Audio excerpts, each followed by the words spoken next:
et bienvenue sur Orientation TV. J'ai poursuivi mon voyage en Californie en remontant de Mountain View vers Palo Alto, au cœur de la Silicon Valley, près de San Francisco.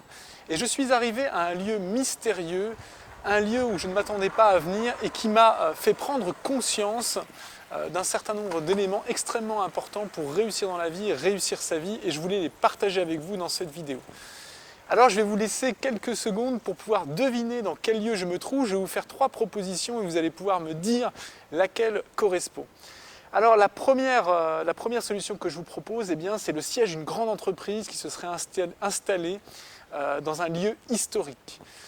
La deuxième solution que je vous propose, c'est un hôtel de luxe rénové spécialement pour ses clients et évidemment installé dans des monuments historiques. Et puis la troisième solution, c'est une université, et une université prestigieuse de Californie. Alors à votre avis, dans quel lieu je me trouve ? Je me trouve à Stanford, la prestigieuse université américaine, l'une des plus grandes universités mondiales, qui abrite les meilleurs étudiants, ceux qui iront demain travailler d'ailleurs dans la Silicon Valley, dans les plus grandes entreprises du web et dans d'autres grandes entreprises. Alors ce qui m'a surpris en visitant Stanford, c'est tout d'abord la qualité de l'endroit, la beauté des lieux, des hectares peuplés de palmiers, avec des terrains de sport, des petits cafés qui sont installés à chaque coin d'allée. On a l'impression vraiment d'être à Florence et de se promener comme ça, de flâner dans une ville italienne où il règne un bon vivre et un air de vacances presque. Et c'est cet air de vacances qui m'a le plus interpellé. J'ai enseigné au cours de ma carrière dans de très nombreuses universités et grandes écoles françaises. J'y ai trouvé et rencontré de professeurs émérites, des experts. J'y ai découvert des endroits magnifiques pour étudier. Mais ce que je n'ai jamais trouvé, c'est ce cadre idyllique pour étudier, ce cadre qui donne envie de venir, qui invite l'étudiant à venir et ensuite pour le séduire, pour lui donner envie d'apprendre. Et j'ai découvert comme ça qu'en France, on a un rapport au savoir qui est extrêmement dur. Ce rapport d'ailleurs qu'on retrouve dans le travail ensuite, comme s'il y avait une opposition entre le plaisir et le travail et qu'on n'arrivait pas à dépasser cette opposition. En Californie, je crois qu'ils ont réussi à dépasser cette opposition, puisque autant en visitant Google qu'en visitant Stanford, on se rend compte à quel point le plaisir et l'action sont liés ici.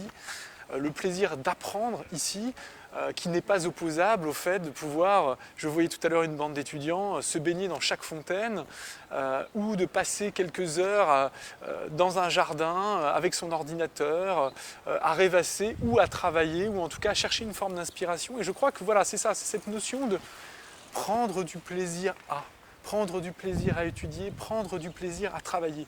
Et je crois qu'en tant que dirigeant d'entreprise, ou si vous êtes professeur, ou si vous êtes manager, si vous dirigez une grande institution, ou même en tant que salarié, parce que chaque personne peut faire un geste dans cette direction, je crois que c'est ce qu'il faut retenir. C'est que le travail, les études ne sont pas opposables au plaisir, au contraire, ils doivent être joints ensemble. Travailler, étudier, c'est le plaisir d'être ensemble, le plaisir de rencontrer d'autres personnes avec qui on va parler de savoir, avec qui on va agir, avec qui on va changer le monde tout simplement, avec qui on va trouver du sens à sa vie. Et c'est ça qu'il faut essayer de chercher, c'est ça qu'il faut essayer de créer autour de nous pour qu'on vive dans un monde meilleur et qu'on soit plus heureux et plus performant dans nos entreprises, parce que le bonheur, c'est un besoin essentiel, mais la performance, c'est un besoin aussi pour conserver notre place dans le monde, pour continuer à briller, pour continuer à être devant, pour continuer à être fier de qui on est, heureux et performant. Je crois que c'est 2 ingrédients qui sont indispensables et qu'il faut associer dans nos vies de tous les jours. Voilà ce que je voulais vous dire de cette expérience à Stanford. Maintenant, je vais aller reprendre le Caltrain en direction de San Francisco. Mon voyage dans la Silicon Valley s'achève maintenant. Et je vous dis en tout cas à très bientôt. Je reste encore 2 jours à San Francisco, donc il y a encore plein de surprises que j'ai envie de vous faire découvrir, plein d'enseignements à tirer de cette ville et de cette culture américaine qui s'empare de moi progressivement, qui me séduit de plus en plus. Je me concentre uniquement sur le positif car je pense que c'est ça qui est important de retenir, c'est ça qui nous permettra d'avancer et c'est ça qui me permet de vous transmettre des choses qui vous permettent d'avancer. 2 jours à San Francisco et puis une halte à New York dimanche. J'aurai l'occasion également de faire des belles vidéos. J'y ai déjà pensé, ça va être du bonheur à écouter, à entendre, à partager autour de vous. Voilà, je vous dis à très bientôt sur Orientation TV. Merci de votre écoute et soyez heureux.